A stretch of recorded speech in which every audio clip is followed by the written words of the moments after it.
Eu estou começando hoje uma série de mensagens sobre restauração. O Espírito Santo de Deus trouxe ao meu coração uma palavra direcionada e não só hoje, mas também como terça-feira, na Terça do Poder, vou estar trazendo uma palavra que vai estar envolvendo esse tema, restauração. Restauração.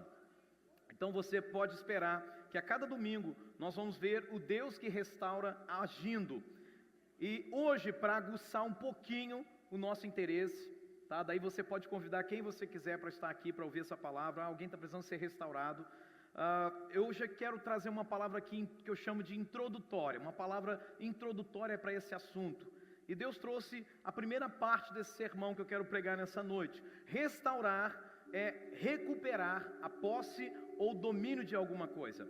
Recuperar, restaurar, restauração é colocar em bom estado, é consertar algo, é restabelecer, é dar um novo começo, é recomeçar, é restituir, é dar um novo vigor, né?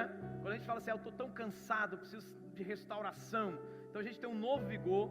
Restauração é também o conserto de uma coisa que foi desgastada pelo uso. E às vezes, querido, a sua fé, você está sentindo que a sua fé está desgastada. Eu não tenho mais a fé que eu tinha antes, eu não tenho mais aquela paixão que eu tinha antes, eu estou percebendo que a minha fé está desgastada, então você precisa de restauração também na sua fé.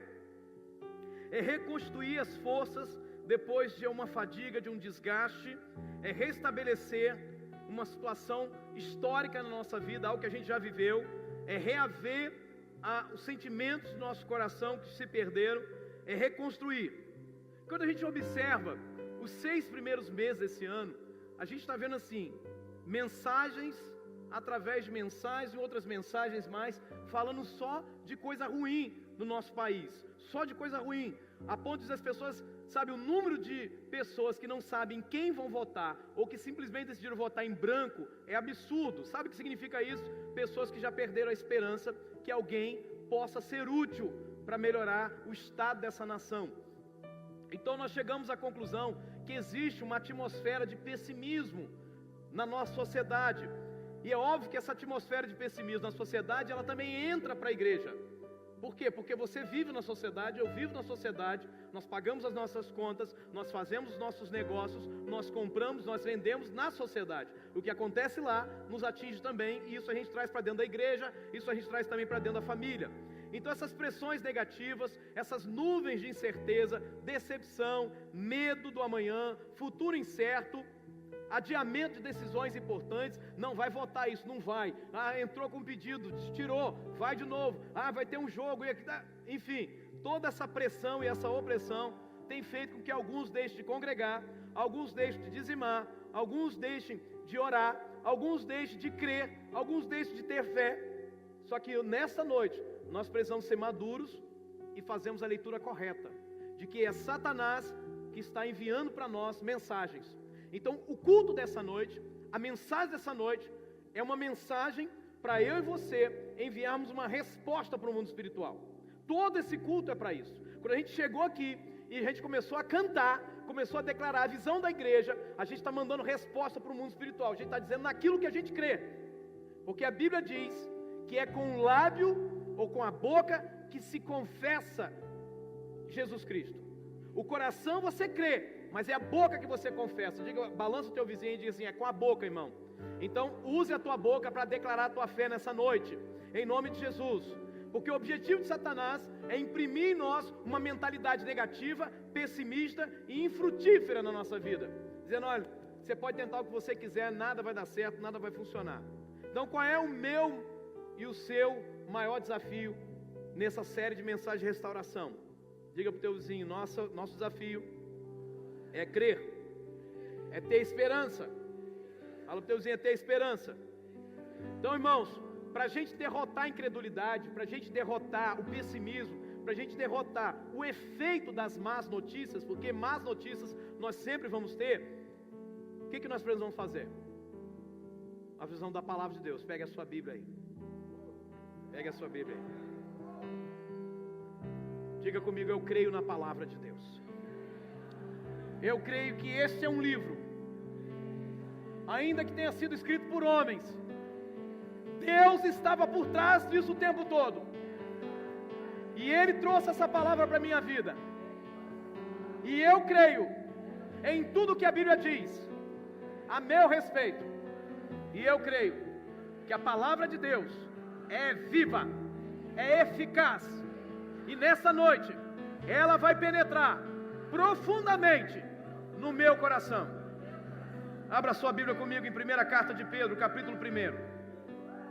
Vamos ler a palavra de Deus. 1ª carta de Pedro, capítulo 1, versículo número 3. A palavra de Deus a partir do verso 3. Bendito seja o Deus e Pai de nosso Senhor Jesus Cristo. Declare: Deus é bendito. Bendito seja o Senhor. Conforme a sua grande misericórdia, Ele nos regenerou para uma esperança viva. Diga: Deus transformou a minha vida para uma esperança viva, por meio da ressurreição de Jesus Cristo dentre os mortos. Diga: Jesus ressuscitou. Então a minha esperança é viva, porque em quem eu creio, em quem eu coloco a minha esperança, Ele está vivo. Para uma herança que jamais poderá perecer, macular-se ou perder o seu valor. Diga: a minha herança nunca vai perder o valor, nunca vai ser manchada, nunca vai ser destruída. Herança guardada nos céus para vocês. Diga: tem uma herança esperando por mim. Que mediante a fé, vocês são protegidos pelo poder de Deus, até chegar à salvação prestes a ser revelada no último tempo. Deixa eu te ajudar a entender o que Jesus está falando aqui para nós, o que o Espírito está falando para nós. Deus vai guardar você até o dia que Jesus voltar. O diabo não pode fazer nada contra você que Deus não permita. O diabo vai na tua vida até onde Deus deixa. Então, se Deus está deixando, fique tranquilo, porque Deus está cuidando. Quando o diabo quis matar Jó, Deus falou: na alma dele você não toca não, na vida dele você não toca, porque esse é o seu limite, Satanás. Então deixa eu te falar uma coisa: você está sendo guardado, a Bíblia diz, vocês estão sendo protegidos, olha aí, pelo poder de Deus, até chegar aquele que está trazendo para nós o resultado. Você está aqui, amém? Escute, nisso vocês exultam, se alegram. Cadê sua alegria, irmão?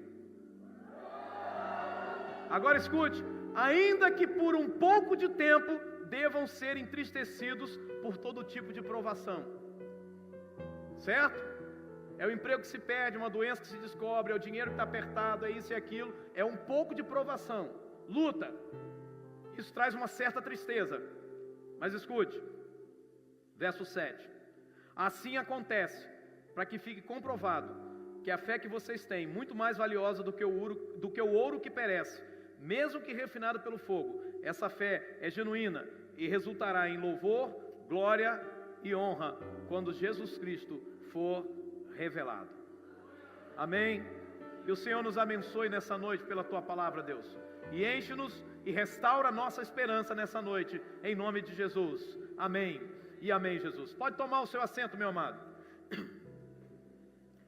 O texto bíblico começa de forma clara, nos falando que somente pode viver uma viva esperança, uma esperança viva, aquele que foi regenerado por Deus, o Pai, através da ressurreição de Cristo. Quem não tem essa revelação, quem não tem esta salvação, de fato não tem como ter uma esperança viva.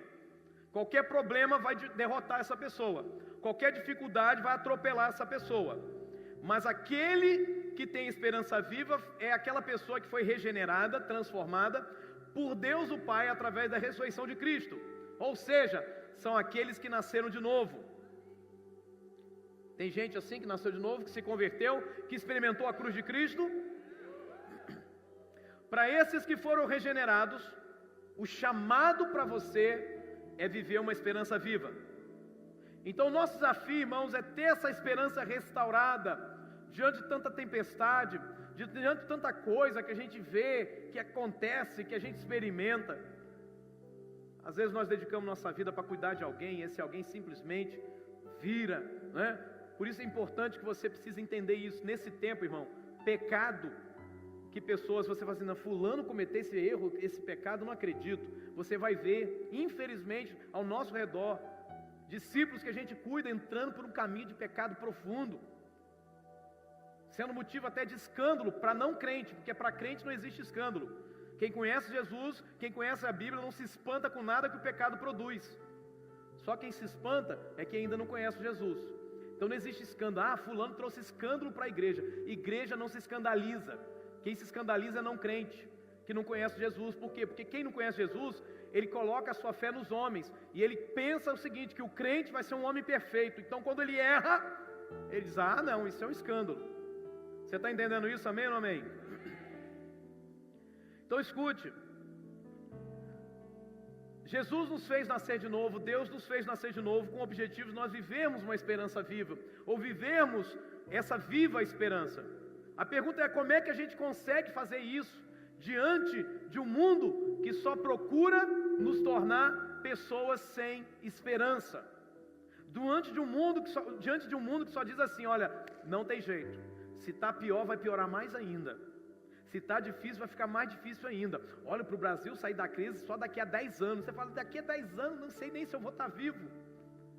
Todas as mensagens que vêm, todas as notícias que vêm, são para arrancar a nossa esperança, ou para desmotivar a nossa caminhada, para dizer o seguinte, não vale a pena, não dá. Quantos estão compreendendo essa palavra? Agora, como é que Deus restaura a esperança no nosso coração? Fala para o teu vizinho, o tema dessa mensagem é a restauração da esperança. Fala para o teu vizinho, olha, você quer ter a sua esperança restaurada, então fique atento a esta mensagem. Mas olha, você está vendo um umzinho aí na frente?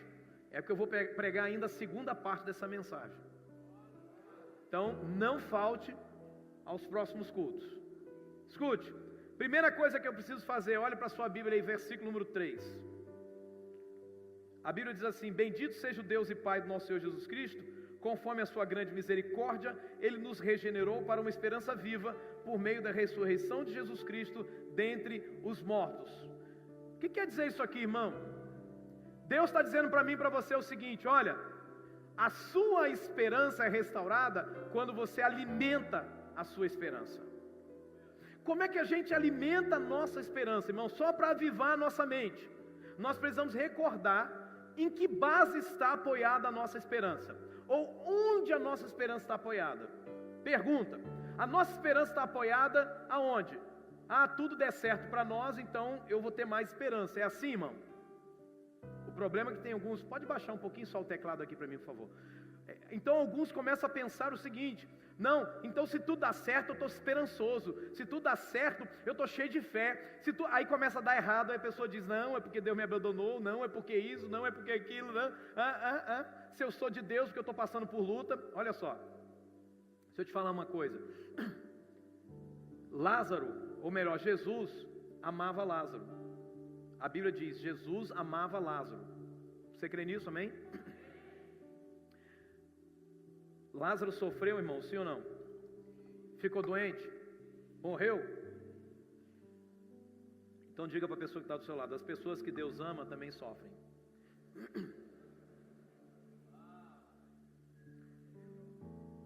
A base da minha esperança, irmão, Pedro diz que é uma viva, Pedro diz que é uma viva esperança. E por que a esperança é viva? Agora escute essa revelação. Porque eu e você, nós não apoiamos a nossa fé, nem a nossa esperança, em um homem que viveu nessa terra, que fez milagres, que fez coisas boas para as pessoas, que era um homem justo, honesto e santo. A nossa fé não está apoiada neste homem que viveu bem nessa terra, mas que infelizmente morreu. Nossa fé não está nele. Minha fé não está nesse aí. A minha fé está, e Pedro vai dizer isso, naquele que ressuscitou dos mortos. A minha fé não está em alguém que viveu como homem bom nessa terra. A minha fé está em alguém que a morte não pôde vencer, que o pecado não pôde vencer e que o diabo não pôde vencer. A minha fé está em alguém que está vivo. O meu Cristo vive. O meu Cristo vive. A mensagem dos anjos para aquelas mulheres foi: porque procuram dentre os mortos aquele que vive? Ele não está mais aqui, Ele ressuscitou. Escute, nós estamos colocando a nossa esperança naquele que selou o seu poder e a sua soberania quando venceu a morte. A nossa esperança é viva porque Cristo está vivo. E se Cristo venceu a morte, duas coisas eu preciso pensar. Número 1, Ele está vivo. Eu acho que o microfone não deve estar bom, eu vou repetir. Número 1, Ele está vivo. O mesmo Jesus que cura, o mesmo Jesus que opera milagres, o mesmo Jesus que ouve o clamor do cego Bartimeu, o mesmo Jesus que toca e que limpa o leproso, é o mesmo Jesus que eu creio que está vivo hoje. Escute. E se Ele está vivo, e se Ele está operando maravilhas, Ele faz isso hoje, Ele fala hoje, Ele se move hoje, Ele aconselha hoje, Ele toca hoje, Ele cura hoje, e Ele me ajuda a vencer hoje. Não é no futuro. Você está entendendo isso? Em Mateus 18:20 Ele diz: porque onde estiverem 2 ou 3 reunidos em meu nome, ali estou no meio deles.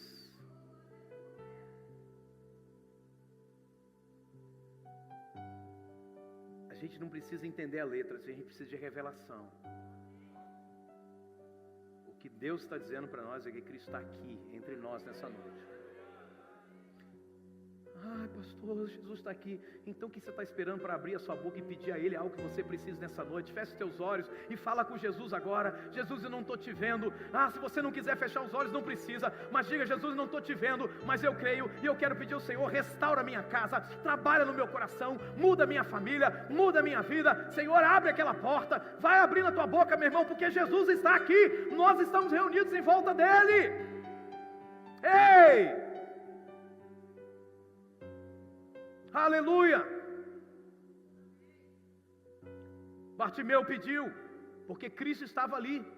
Bartimeu chamou por ele, porque Ele estava ali. E Ele está aqui. Você pode chamar por Ele, você pode dizer para Ele.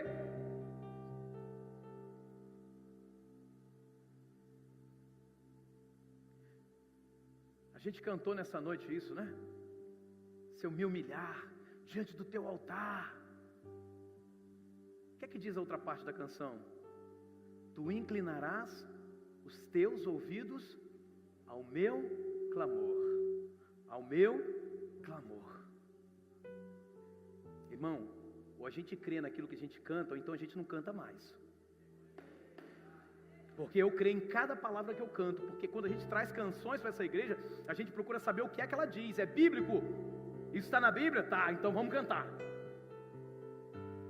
Segunda coisa, primeiro Ele está vivo, diga: Cristo está vivo. Diga: não há nada que possa derrotá-lo.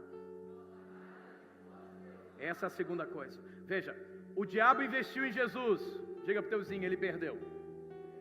O pecado investiu em Jesus, diga: ele perdeu. Porque a Bíblia diz que Ele foi tentado em tudo, porém sem pecado. Diga: o poder da morte investiu sobre Jesus. Diga para o seu vizinho: ela perdeu. Não há nada que possa derrotar Jesus. Meu irmão, quando você anda com alguém assim, quando você se relaciona com alguém assim, você se junta a Ele, e se nada pode derrotá-lo, nada vai derrotar você também. Você quer uma base bíblica para isso? Diga comigo: se Deus é por nós, quem será contra nós? Alguém? Algum demônio retardado? Algum demônio possesso? Algum demônio? Não, ninguém. Se você está entendendo isso, amém ou não amém? Escute, há inimigo maior que a morte, a Bíblia diz: e aquele que vive, e estive morto, mas eis que estou vivo pelos séculos dos séculos, e tenho as chaves da morte e do inferno. Deus manda na morte, Deus manda no inferno, Deus manda na morte, Deus manda no inferno. Ele diz: aquele que vive, eu estive morto, mas eis que estou vivo. Aleluia. Uma coisa, eu dizer que alguém está vivo.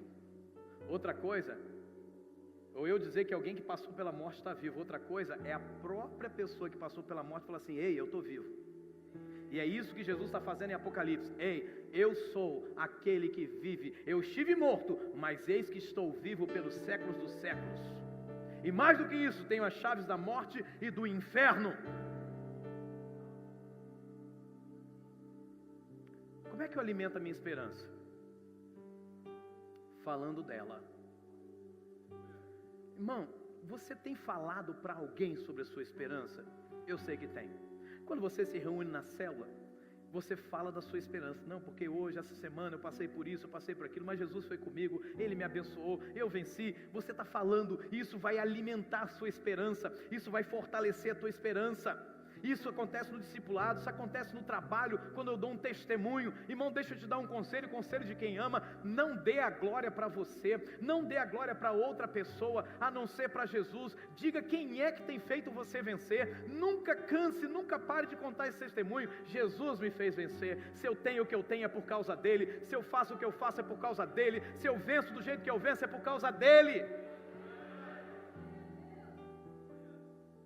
Sabe aquele testemunho que eu estava contando quando eu estava lá no restaurante, ouvindo pastor Eibe, pastor Andréia do meu lado, pastor Eibe à minha frente, pastor Mark do outro lado, a esposa do pastor Mark, não me lembro agora o nome, o pastor Matthew, que é o filho dele, Mateus, do outro lado, e a gente conversando. Imediatamente eu recitei um texto bíblico. Eu disse: tu é aquele que me tira do pó e do monturo, e desde o monturo necessitado, e me faz assentar juntamente com os príncipes do seu povo, numa mesa de glória, num trono de glória. É o Senhor, irmão. Eu não estou lá por causa de mérito meu, eu não estou lá porque a igreja é muito grande, porque está uma revolução. Não, eu estou lá porque Jesus me colocou lá. Fale da sua esperança, fale daquilo que você crê. Às vezes chega lá, irmão, eu fico apavorado com isso. Chega lá alguém que conta a operação das trevas. Não, porque eu tive lá e tal. Não, porque eu acredito que o mantra faz isso. Eu acredito que o Espírito desencarnado faz aquilo. Irmão, abra a tua boca e fala quem é que faz. É Jesus, é Jesus, é Jesus. Eu creio em Jesus, eu sei em quem tenho crido, e estou bem certo que Ele é poderoso para guardar o meu tesouro até aquele dia final. Quando eu estava lá no Colorado, o pastor estava ministrando e deu uma palavra, e eu mandei para quase todas as minhas ovelhas, eu mandei para todo mundo que eu tenho número de telefone, eu mandei Filipenses 1,6, botei assim: olhe Filipenses 1,6, e teve um irmão que falou assim: olhei, e agora eu faço o quê? Na verdade eu botar veja não, leia, né? Mas acabou saindo olhe quer dizer cheque, verifique, né? Mas enfim, o que está escrito em Filipenses 1,6, aquele que começou a sua boa obra, Ele vai levar até o fim. Ele vai levar até o fim, irmão. Deus não é aquele que para no meio do caminho. Eu sei que alguns de nós começam alguma coisa e para e diz: não quero mais isso, eu quero aquilo, né? Vou para aula de karatê, não quero mais karatê. Vou para aula de natação, não quero mais natação. Eu vou brincar de ping-pong, também não quero mais. Eu vou jogar bola. Enfim, no fim das contas a gente deixa tudo pela metade. Mas Deus não, o que Deus começa Ele termina, aleluia. Ele começou uma boa obra na tua vida, amém? Ele começou uma boa obra na minha vida. Ele não vai deixar a gente assim, irmão. Você acha que Deus vai deixar você do jeito que está, irmão? Ei, se você diz: não, eu estou muito satisfeito, estou pronto para morrer, irmão. Ei, não está não, porque Deus não está satisfeito. Deus começou uma obra, Ele quer continuar. Como é que eu alimento a minha esperança? Eu canto dela. Irmão, o poder de louvar e adorar a Deus é algo tão maravilhoso, é algo tão poderoso, é algo tão necessário. E às vezes a gente perde os 15, os 20 minutos de louvor da casa de Deus. Por quê? Porque a gente chegou atrasado no culto, meu irmão. Porque a gente simplesmente ficou distraído olhando o zap, como dizia, né, a avó de não sei de quem, e olhando o WhatsApp e tal, e fazendo. Irmão, são poucos minutos.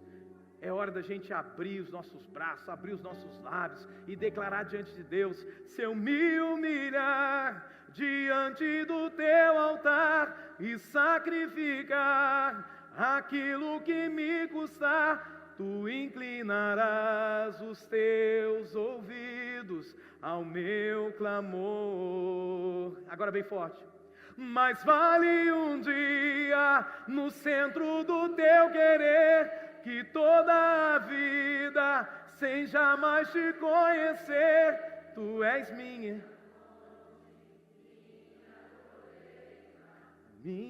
herança, meu irmão. Mais vale um dia no centro do teu querer.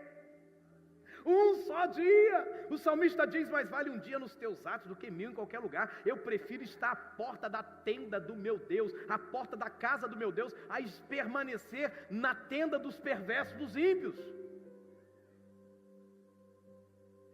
A gente alimenta a nossa esperança quando a gente canta dessa esperança. Quando a gente canta para Jesus, a gente declara: lindo, lindo, lindo és, glória, glória eu te dou, Jesus, Jesus. Declare: lindo, lindo, lindo és. É o meu Jesus, é o seu Jesus, é o nosso Jesus, irmão. Alimente essa esperança. Você está cantando para um Deus vivo. Aleluia. Como é que eu alimento a minha esperança? Pensando nela. Por isso que eu preciso decorar versículos, por isso que eu preciso, irmão, estudar a palavra, por isso que eu preciso pensar na Bíblia o dia todo, por isso que eu preciso conversar sobre a Bíblia, preciso orar sobre a Bíblia, eu preciso abrir um salmo e orar o salmo, porque isso vai, irmão, me fazendo pensar, lembrar. O apóstolo Paulo diz: tudo que é verdadeiro, tudo que é puro, tudo que é amável, Filipenses capítulo 4, verso 8, tudo que é verdadeiro, tudo que é amável, se há alguma coisa de boa fama, se há algum louvor, seja isto que ocupe o vosso pensamento. Irmão, com o que você está ocupando o teu pensamento? Ai, não vejo a hora. E aí, namorados pensando em chegar naquela hora e alimentando o dia todo, a hora de encontrar, e aí fazer aquele negócio errado, pecar. Outros se alimentando, irmão, TV, vendo coisa que não presta. Não é que a TV é má, irmão, mas é aquilo que a gente vê que a gente tem que avaliar. O que você está pensando, irmão? Ou então tem gente que só pensa em tragédia, só derrota. Isso aí está pior, eu acho que eu vou embora do Brasil, porque tem jeito. Irmão, para qualquer lugar que a gente for, a gente vai ver isso. Eu estava no Colorado, a maconha é liberada. Eu fui numa loja que me ofereceram maconha, olha que luxo. Leva do seu patrão para ele ficar relax, leva para o seu chefe. Só que eu não estava entendendo muito do inglês, não dava para eu responder muito para ela, né? A pastora que me ajudou, mas eu podia dizer para ela: o meu patrão está sempre relax. O meu patrão não precisa chapar o coco. O meu patrão, ele vive cheio do Espírito Santo. O meu patrão é o Pai. O Espírito já vive nele. Ele é o próprio Deus, ele é o próprio Espírito. O índice de violência aumentou no Colorado depois da liberação das drogas. Assassinato, violência, todo tipo de roubo. Olha só a coisa interessante. Aí tem gente no Brasil: não, legaliza. Aí esse é um outro assunto. Como é que eu alimento a minha esperança? Sendo lembrado dela. Irmão, alguém precisa ser levantado na minha vida para lembrar quem eu sou, para lembrar quem você é e falar assim: rapaz, você não crê em Jesus? Sabe aquela pessoa que te irrita tanto quando se levanta e fala assim: ué, você não é crente não? Aí você fica chateado com essa pessoa. Bate palma para essa pessoa, porque ela está lembrando quem você é, ela está lembrando da sua esperança. Onde é que está a tua esperança? Você não é de Jesus? Por que você está com tanto medo? Você não é de Jesus? Por que você está achando que não vai dar certo? É o que eu estou fazendo essa noite. Ei, irmão, você não é de Jesus? Relaxa, o poder de Deus está protegendo você, o diabo não vai tocar em você até aquele dia. Aleluia. Como é que eu alimento minha esperança, irmão? Congregando. Irmão, a bênção de estar numa célula, a bênção de estar no culto coletivo, a bênção de estar na celebração, a bênção de vir na terça do poder, a bênção de estar no discipulado, irmão, estar junto com outro irmão, porque a Bíblia diz: ai daquele que estiver só, porque se cair ninguém vai poder levantá-lo, mas quando dois estão juntos, se um cair, o outro levanta o seu companheiro. É aquele dia que a gente está para baixo, nossa esperança está indo embora, e alguém chega e dá uma palavra que diz: puxa vida, estou aqui reclamando da vida, olha essa pessoa, olha o testemunho dessa pessoa. Você pode aplaudir o Senhor pelos seus líderes de célula, pelas suas células, pelos seus discipuladores, pela sua igreja. Aleluia. A Bíblia diz: não deixemos de reunir-nos como igreja, segundo o costume de alguns. Tem gente que já fez disso um costume, desde a época já do apóstolo Paulo, desde a época passada. Mas procuremos encorajar-nos uns aos outros, ainda mais quando vocês veem que se aproxima o dia. Sabe o que é isso, irmão? Encoraje teu irmão a não faltar os cultos, celebrações, a célula. Sabe por quê? Porque o dia está se aproximando. O dia que Jesus vem para a gente prestar conta, irmão. O que a gente fez com a nossa esperança? O diabo quer envergonhar a gente. Mas em nome de Jesus, quem vai sair envergonhado vai ser o diabo na nossa vida, amém? Nessa igreja, nas nossas células, na nossa história. Irmão, como é que a minha esperança é restaurada? Diga comigo. Primeiro, alimentando a minha esperança. Fala para o teu vizinho, alimenta a tua esperança. Fala da sua esperança, pensa na tua esperança, canta da sua esperança, congrega, enche teus pensamentos com a tua esperança, deixa alguém te lembrar da sua esperança. É por isso que a gente vem a culto, irmão. Por que a gente vem a culto? Porque a gente precisa de alguém que lembre a gente qual é a nossa esperança, quem a gente é. Como é que eu consigo então, irmãos, receber de Deus restauração? Olhe para a sua Bíblia, verso número 4. Olha aí. Diz a Bíblia assim, lá no verso 4. Olha isso. Ele então nos regenerou para uma herança que jamais poderá perecer, macular-se ou perder o seu valor. Herança guardada no céu para você, para vocês. Fala para o teu vizinho, sabe como que Deus restaura a nossa esperança? Fala para ele assim, nos levando a olhar para a nossa herança. Irmão, recompensa é um negócio poderoso. Você já parou para pensar por que você trabalha tanto, irmão? Qual é a justificativa que a gente dá? Porque eu quero dar uma vida melhor para minha família. Do que você está falando, irmão? Você está falando de comprar alguma coisa, você está falando de resultado. Por que você trabalha tanto? Porque eu quero comprar aquele carro que eu queria comprar mesmo. Porque eu quero melhorar a minha casa. Porque eu quero isso. A gente sempre, quando fala de trabalho, a gente não fala, não, eu trabalho porque eu amo trabalhar. Não, em geral a gente está falando do quê? Da recompensa que vem no final. Essa palavra herança pode ser também tomada como recompensa no original, né? Herança também é recompensa, ou seja, aquilo que é dado a nós no final de tudo. Irmão, só pede herança antes da hora quem quer matar o pai. Lembra do filho pródigo? O filho pródigo pediu herança antes da hora. Por quê? Porque estava matando o pai no coração dele. Agora escute, o verso 4, Pedro descreve então qual é a herança dos salvos com uma riqueza de adjetivos. Ele diz assim, primeiro, a herança é incorruptível. Fala para o teu vizinho, é algo que nunca pode ser mudado ou destruído. Ah, irmão, então sabe o que a Bíblia está dizendo? Que o que tem para mim e para você não vai mudar. Não, você não entendeu. Deixa eu te explicar isso melhor. O que a Bíblia está dizendo é o seguinte, é que a herança que Deus separou para você e para mim não vai mudar se a gente mudar. Sabe quando a gente tropeça no pecado? Sabe quando a gente erra com Deus? Deus não vai pegar a herança e falar assim, tá vendo? Eu ia te dar esse picolé, mas você não comeu tudo, agora também não vou te dar o picolé. Deus não faz isso. Comendo ou não comendo, o picolé é nosso, é isso que Jesus prometeu, porque o que Ele promete, Ele não tira. O que Ele deu está dado, irmão. Deus não volta atrás. Na minha época tinha uma história de que se eu pegasse alguma coisa que eu dei para alguém, eu ia ficar corcunda. Eu já ficava sempre olhando para as costas, né? Não, você me deu, vai pegar de volta, vai ficar corcunda, hein?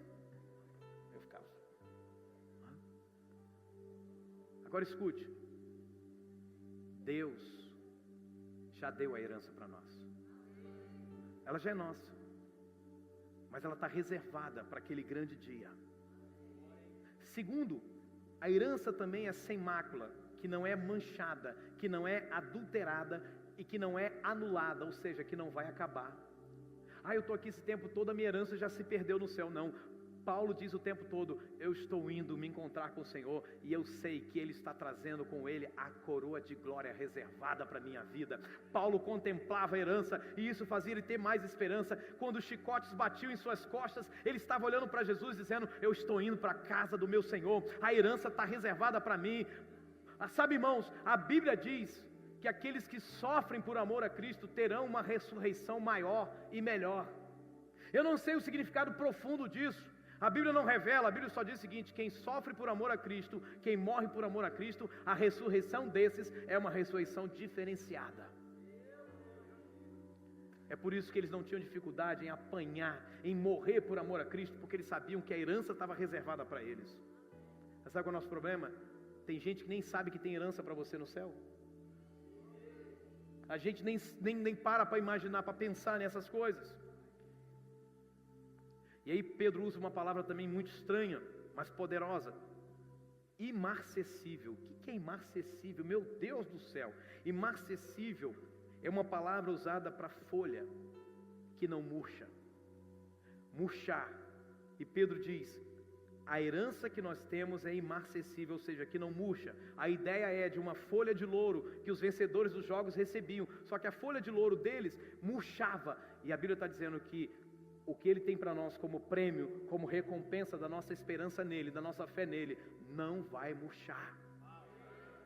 Irmão, eu não sei como é que isso vai funcionar, mas no meu coração se passa a ideia de que essa pessoa vai estar no céu, eu ou você, e todo mundo vai ver: olha lá a coroa na cabeça dele, já está aqui na eternidade inteira, nunca murchou. E eu sei que é porque está na cabeça dele, porque ele foi alguém que viveu a sua fé em Jesus, que teve esperança em Jesus, que não abriu mão, que sofreu por amor a Jesus, mas ele continuou declarando: Jesus é o meu Senhor, Jesus é o meu Senhor. Ele foi tentado nessa terra, ele foi provocado a desistir, mas ele disse: eu não vou desistir, porque eu dei minha vida para o meu Senhor. Paulo diz em 2 Coríntios 4, versos 16 e 18, diz: por isso nós nunca ficamos animados. Diga comigo: por isso nunca ficamos desanimados, mesmo que o nosso corpo vá se desgastando, o nosso espírito vai se renovando dia a dia. Diga comigo: e essa pequena e passageira aflição. Fala para o teu vizinho: você está achando que teu sofrimento é grande? A Bíblia diz que é pequeno e passageiro. Pequeno, porque está reduzido a um limite de tamanho. Passageiro, porque está reduzido ao tamanho de um tempo, ao limite de um tempo. Fala para o teu vizinho: toda aflição, diga para ele, toda aflição vai passar. Cita para ele Romanos 8,18, diz para ele assim: porque para mim tenho por certo que os sofrimentos desse tempo presente não são para ser comparados, não se comparam com a glória que Deus está revelando para nós. Continue lendo comigo. E essa pequena e passageira aflição que sofremos, chacoalha teu irmão, diz: vai nos trazer uma glória enorme e eterna, muito maior do que o sofrimento, porque nós não prestamos atenção nas coisas que se veem, mas nas que não se veem. Fala para o Deusinho: aquilo que pode ser visto dura apenas um pouco, mas o que não pode ser visto dura para sempre. Ei!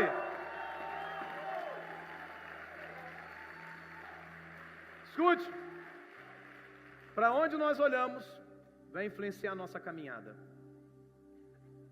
Eu vou repetir: para onde nós olhamos vai influenciar a nossa caminhada cristã.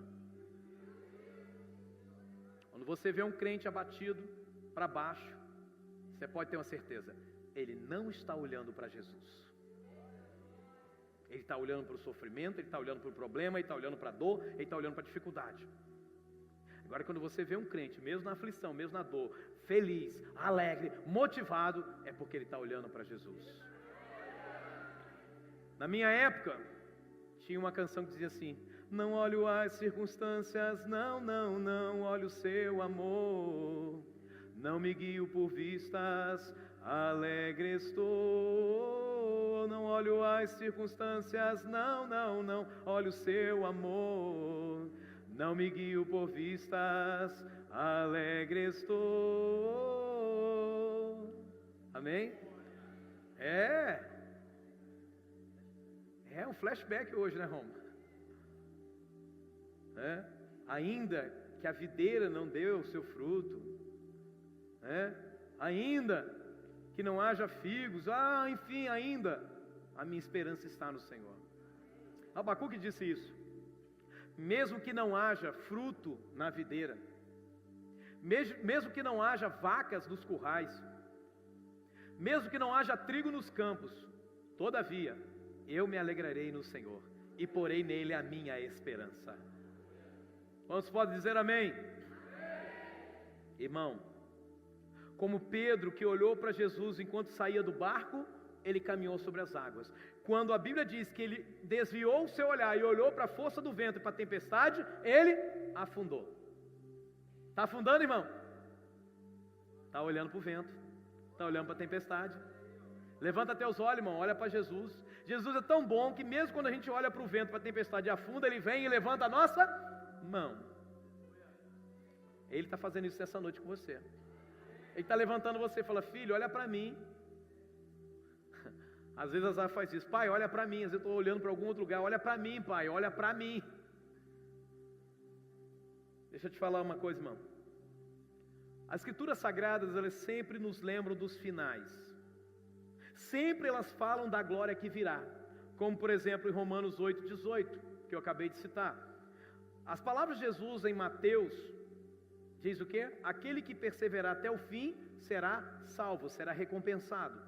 Em Apocalipse, ao que vencer darei isso, ou deixarei que se assente no meu trono, ou então reservei para ele a árvore da vida, ou então fiz isso. Ou seja, Deus sempre está apontando para o final, irmão, porque Deus conhece a nossa estrutura, Deus conhece a nossa alma, que a nossa alma simplesmente nos paralisa. Por quê? Porque a gente perde o senso do final. A gente olha só para aqui e agora. Então tem que ter alguém gritando no nosso ouvido: vai em frente, meu filho, não para não, vai em frente. É isso que os treinadores fazem na beira do campo. Eles começam a gritar: vai, vai. Às vezes, irmão, o jogador não está nem ouvindo, mas se algum jogador desanimar e parar, ele vai ouvir o grito do seu treinador: vai em frente. E sabe quem é que faz isso conosco, irmão? É o Espírito Santo de Deus. E esse Espírito Santo usa os nossos discipuladores, vai dizer: vamos lá, meu filho, vai em frente, você consegue, Deus é contigo, você vai vencer, vai lá, vai lá, vai lá.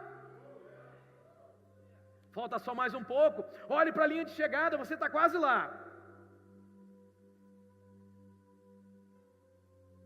Irmão, como é que a minha esperança é restaurada? Olhe para a sua Bíblia. Verso número 5. A Bíblia diz assim: que mediante a fé, essa herança, mediante a fé, vocês são protegidos mediante a fé, pelo caminho da fé. Você precisa crer nisso. Mediante a fé, vocês são protegidos, escute, pelo poder de Deus, até chegar à salvação, prestes a ser revelada no último tempo. Fala para o teu vizinho: Deus restaura a minha, diga comigo, Deus restaura a minha esperança, me fazendo lembrar de que eu preciso ter certeza de que Deus cuida de mim. Amém? Fala para o teu vizinho: você pode pensar que não, mas Deus está cuidando de você em cada detalhe. Sabe o seu casamento? Deus cuidou de você. Sabe o seu nascimento? Deus cuidou de você. Sabe a sua história? Deus cuidou de você. Sabe aquele momento que você passou por aperto, naquela tempestade? Ei, Deus estava lá cuidando de você. Sabe aquele dia que disseram para você assim: olha, a casa caiu, não tem mais jeito, não tem mais solução? Sabe aquele dia? Deus estava lá para dizer: não caiu não, meu filho, eu estou aqui com você. A sua casa está edificada na rocha, eu sou a tua rocha, eu sou a tua rocha, fica firme. Irmão, Deus vem acompanhando você em toda a sua história. Ele entrou de vez na tua história quando você abriu o coração para Ele e disse: Jesus, seja meu Senhor. Mas Ele já vem acompanhando você desde pequeno, desde aquelas lágrimas derramadas, daquela noite escura. Ele estava lá. Ei, eu estou pregando nessa noite para alguém aqui nessa noite está nesse lugar e está ouvindo essa palavra, e sabe que Deus está falando com ele, e sabe que Deus está falando com ele nessa noite. Deus cuida de você. Sua alma diz que não, sua alma faz você se sentir abandonado, sozinho, desamparado, mas é mentira da tua alma. O diabo chega no teu ouvido e diz: olha, você está sozinho, todo mundo te deixou. Jesus virou para os discípulos e falou assim: todos vocês vão me abandonar. Todos vão me abandonar. Só tem um detalhe: o Pai está sempre comigo. Ele não me deixa. Os homens podem nos abandonar, as pessoas podem nos abandonar, mas o nosso Deus não nos abandona. O salmista disse isso. Senhor, para onde me ausentarei da tua face? Pois se subo aos céus, tu estás lá. No mais alto dos montes, tu estás lá. Se desço ao mais profundo do abismo, o Senhor está lá também. Para onde fugirei da tua presença? Para onde me ausentarei da tua face? Antes que a palavra me venha à boca, tu sabes o que vou dizer. Tu me cercas por trás e por diante, e sobre mim põe a tua mão. Antes mesmo de eu nascer, tu estavas tecendo a minha vida no ventre da minha mãe, antes que os meus ossos se formassem. Sabe lá no ventre? Quando você já ouviu a história de que você foi rejeitado no ventre, Deus estava lá no ventre com você. Ele não nos deixa. Essa certeza do cuidado de Deus, irmão. O verso 5 diz que nós somos guardados pelo poder de Deus. Por quê? Porque cremos. O ponto máximo da salvação vai ser revelado no último tempo, quando Jesus voltar. O final dos tempos. É uma expressão para quando Jesus voltar. Em Hebreus 13:5, o autor de Hebreus diz o seguinte: não se deixem dominar pelo amor ao dinheiro e fiquem satisfeitos com o que vocês têm, pois Deus disse algo. O que é que Deus disse, irmão? O que é que Deus disse? Diga para o teu vizinho: Deus disse, eu nunca os deixarei e jamais os abandonarei. Diga mais uma vez: eu nunca te deixarei e jamais te abandonarei. Ah, mas eu pequei. Não foi Deus que abandonou você. Foi você que saiu debaixo da mão dele. Porque a mão de Deus continua lá, te esperando. O pai do filho pródigo ficou esperando o filho o tempo todo. Foi o filho que saiu. O filho comeu comida de porcos. Não foi por causa do pai que abandonou. Foi porque ele saiu debaixo da mão do pai. É isso que acontece quando a gente peca. A gente sai debaixo da mão de Deus. E a gente vai comer comida de porcos. Em Mateus 6,8, Jesus falou assim: não se assemelhem aos gentios, porque Deus, o vosso Pai, fala para o teu vizinho: você não é órfão, você tem pai. Você é salvo, você tem pai. Deus, o vosso Pai, sabe o que tem de necessidade antes que lhe o peçais. Ele sabe que você precisa antes de você pedir. Isso me completa. Porque se ele sabe antes de eu pedir, ele também está providenciando antes de eu abrir a boca para pedir. Mas ele espera que eu peça. Que eu peça. Sabe por quê? Porque ele diz assim: pedi e dar-se-vos-á, batei e abrir-se-vos-á, buscai e achareis. Sabe que esse verbo grego no original é um tempo verbal que não termina, que ainda está acontecendo? Jesus não falou para a gente pedir uma vez só. Ele falou para a gente pedir e continuar pedindo. Até que a porta se abra, a gente precisa continuar batendo. Até que Ele derrame sobre nós o que nós estamos pedindo, a gente precisa continuar pedindo. Até que a gente ache o que a gente está procurando, a gente precisa continuar procurando. Você está aqui?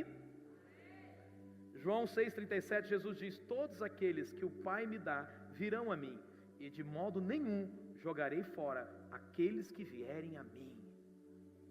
Irmão, essa é a maior segurança. Ah, me jogou fora, porque agora eu não presto mais. Isso só acontece no mundo, irmão. Porque com Deus não acontece. Você vê a Jesus, você está afastado de Jesus, Ele continua te esperando. Você não está usufruindo da companhia dEle, porque você não está andando com Ele. Mas Ele continua dizendo: filho, eu estou aqui. Eu não vou voltar atrás da minha palavra. Eu nunca vou jogar você fora. Se você voltar, você tem lugar para mim. Você tem lugar comigo. Você tem lugar em mim. Onde você pode dizer amém? Como é que Jesus restaura a nossa esperança, irmão? Olhe para a sua Bíblia, versos 6 e 7. Nisso vocês exultam, se alegram, ainda que agora por um pouco de tempo devam ser entristecidos por todo tipo de provação. Assim acontece, para que fique comprovado que a fé que vocês têm, muito mais valiosa do que o ouro que perece, mesmo que refinado pelo fogo, é uma fé genuína e resultará em louvor, glória e honra quando Jesus Cristo for revelado. Irmão, você diz que tem fé, amém? eu digo que tenho fé. Amém? Isso por si só demonstra fé? Sim ou não? Fé precisa ser demonstrada. Futuca teve que dizer assim: quando você está passando uma aprovação, fala para ele, Deus está te dando uma oportunidade de você mostrar a fé que você sempre falou que tem. Eu amo Jesus, eu amo Jesus, Jesus, meu Senhor, Jesus. Aí você entra na aprovação. Ah, Deus, cadê o Senhor? Provação só vai revelar a fé que a gente tem. E revela também quando a gente está maduro. Tiago diz assim: ah, vocês dizem que tem fé? Parabéns para vocês. Os demônios também dizem que tem fé. Eles também creem em Deus. Está vendo? Os demônios também creem em Deus, irmão. Se você pensa que fé é crer em Deus no sentido de acreditar, os demônios fazem a mesma coisa. Agora a fé vem na hora da aprovação, quando diz assim: pode acontecer o que acontecer, mas eu não largo o meu Jesus, eu não deixo o meu Jesus, eu não largo o meu Jesus, eu não deixo o meu Jesus. Na minha época tinha uma canção, dizia assim: me falte água, ou alimento, ou suprimento para o amanhã que vem. Se nos meus olhos me faltarem toda a luz, só não me falte a presença de Jesus. Você sabe, canta. Tua presença é a razão da minha fé. Tua presença me conduz onde eu estiver. Irmão, acho que eu sou bem velho, hein? Cheguei a essa conclusão aqui agora, viu? Eu acho que eu tenho 70 anos e não sei ainda. Ninguém me avisou que eu tenho 70 anos, irmão. Ou mais, né? Porque talvez eu tenha 80, 90 e não tem nem força, né? Para cantar, né? Mas a presença de Deus é a razão da minha fé. Ela que me conduz, irmão. Pode faltar água, alimento, suprimento, o que for, irmão. Mas é a presença de Jesus. Escute. A Bíblia diz que há lá no verso 6, a possibilidade de a gente ficar triste. Fala para o teu vizinho, ficar triste não é pecado. Uma vez uma pessoa dizia: ai, pastor. As pessoas chorando. Ai, pastor, eu errei. Isso é um sinal de fraqueza. Eu disse para a pessoa: não, errar não é sinal de fraqueza. Errar é sinal de ser humano. Só erra quem está vivo, só erra quem é humano. Erro não é para os fracos. Obrigado, filha. Erro não é para os fracos. Erro é para quem é humano. Amém? Não deixa o diabo botar o dedo no teu nariz e te acusar, dizendo: ah, você é fraco. Fraco é o diabo, irmão, que já perdeu e continua perdendo e não aprende. Fraco é o diabo, irmão. Porque você é forte, porque só anda com os fortes. Amém ou não amém? Escute. Fala para o teu vizinho: a tristeza do salvo tem prazo de validade. A Bíblia diz que só dura por um pouco de tempo, meu irmão. Você, ainda que a tua alma te engane ou tente te enganar dizendo assim: ah, eu nunca vou sair desse problema, eu nunca vou parar de chorar, eu nunca vou parar de sair da situação. É mentira da sua alma, porque a Bíblia diz, e você diz comigo que você crê em tudo que a Bíblia diz, e a Bíblia diz que a minha tristeza e a sua tristeza é por um pouco de tempo. Fala pro teu vizinho: vai passar. Vai passar. Vai passar, irmão. Vai passar, irmão. Vai passar, meu irmão. Então o que está faltando para você se alegrar, irmão? Vai passar. Essa luta vai passar. Essa dor vai passar. Esse problema vai passar. Vai passar. Vai passar, meu irmão. Vai passar. Ele é um Deus fiel. Ele vem quando a gente chama. Ele é o nosso Pai. Aleluia. É pouco tempo, irmão, vai passar. Vai passar, irmão. O inimigo vai cair diante do Deus fiel, irmão. Ele vai cair, irmão. Ele vai cair, ele já caiu e vai cair de novo. Fala para o teu vizinho: as provações são para mostrar que a nossa fé é verdadeira. Então glorifique a Deus pelas provações. Glorifique a Deus pelas lutas. Você está entendendo isso? Amém ou não amém? Pedro lembra a igreja que o ouro também é provado, e o resultado da prova do ouro é que ele fica mais belo e mais firme. Diga comigo, mais belo, mais firme. Fala, é assim que a tua esperança fica, é assim que a tua fé fica, mais bela, mais firme, mais bela, mais firme, mais bela, mais firme, mais bela, mais firme. O que você está fazendo ainda sentado, irmão? Fica de pé em nome de Jesus, irmão. Fala para o teu vizinho, a sua fé vai ser fortalecida, a sua fé vai ser fortalecida e vai se tornar, até que ela se torne inabalável, inabalável, nada vai abalar. Deus quer produzir um tipo de fé assim no meu e no seu coração. Fala para o teu vizinho, a tua fé é uma fé de firmeza. Ou como diria o paulista, tua fé é firmeza, meu irmão, é firmeza essa fé. Tiago 1,3 diz: pois vocês sabem que quando a sua fé vence essas provações, então ela produz perseverança. A sua fé precisa vencer essas provações que você está passando, para produzir o quê? Perseverança. Só tem perseverança, irmão, só persevera quem tem esperança. Deus não quer que seus filhos se comportem como crianças a vida toda. Por isso que Ele manda a gente para a escola do deserto, irmão.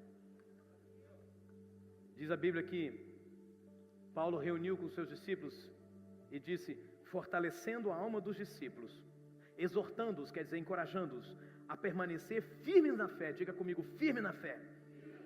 E mostrando, diga, mostrando, que através de muitas tribulações, nos importa entrar no reino de Deus. Irmão, você não entra no reino de Deus facinho, de boa, na lagoa. Você entra através de muitas tribulações, mas entra. Mas entra. Nós devemos, irmão, ficar nessa posição. Pedro, lá no capítulo 5, ele diz o seguinte: humilhai-vos, pois, portanto, sob, quer dizer abaixo, sob a poderosa mão de Deus, para que Ele, em tempo oportuno, vos exalte. Você não entendeu? Isso aqui é uma promessa e uma ordem ao mesmo tempo. A ordem é, se humilhe debaixo da mão de Deus. O que quer dizer se humilhar? Se entregue ao governo de Deus e deixa Deus fazer na tua vida o que Ele quer fazer, ao invés de ficar se debatendo. Se humilhe, aceite a direção de Deus para você. Se humilhe, se entregue ao governo dEle, às ordens dEle. E fique tranquilo. Podem zombar de você, podem brincar com a sua fé, mas Deus está dizendo para você que no tempo oportuno Ele vai exaltar você. E como profeta eu quero declarar que o tempo oportuno de Deus está chegando na sua vida. O tempo dEle exaltar você diante da provação que você vive, ou que viveu. O tempo oportuno está chegando, irmão. Porque a Bíblia diz, fala para o teu vizinho, põe a mão sobre o ombro dele, diz assim para ele: os que com lágrimas semeiam, com júbilo ceifarão. A gente chora no culto, irmão. A gente sofre a dificuldade, a gente se derrama aos pés do Senhor, mas depois vem a colheita, mas depois vem a ceifa, porque nessa hora a gente salta de alegria, e a recompensa é aprovação, glória e honra para aqueles que se resistem firmes na fé.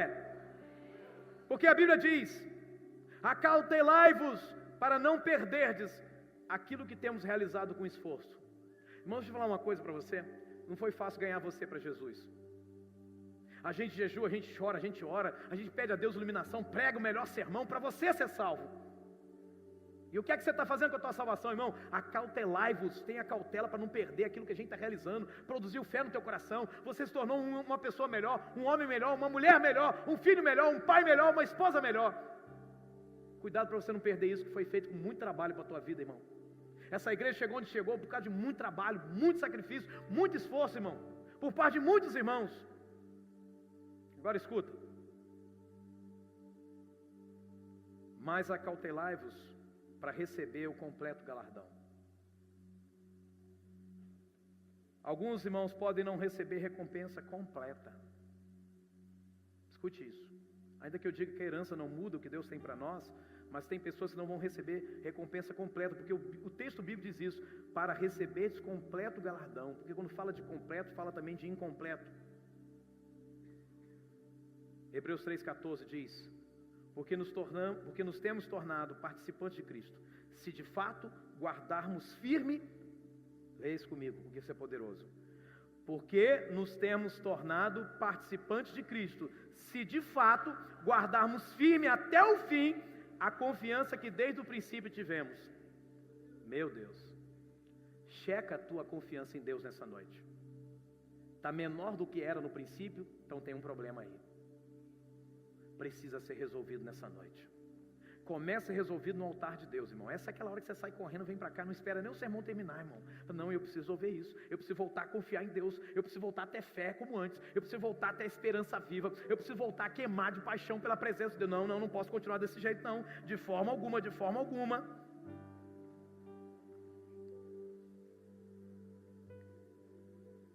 E como Paulo, eu quero dizer para você, desejo, porém, que continue cada um de vocês aqui, olha para mim, cada um de vocês aqui, que está olhando para mim, cada um de vocês, eu desejo que cada um de vocês mostre até o fim, irmão, até o fim, porque eu também não quero ser um pastor que começou bem o ministério, mas no meio do caminho, caiu, tropeçou, perdeu a fé, mudou a fé, não, irmão, eu quero continuar mostrando até o fim, diga comigo, até o fim, a mesma diligência, o mesmo empenho, a mesma, sabe, o mesmo envolvimento, para a plena certeza da esperança.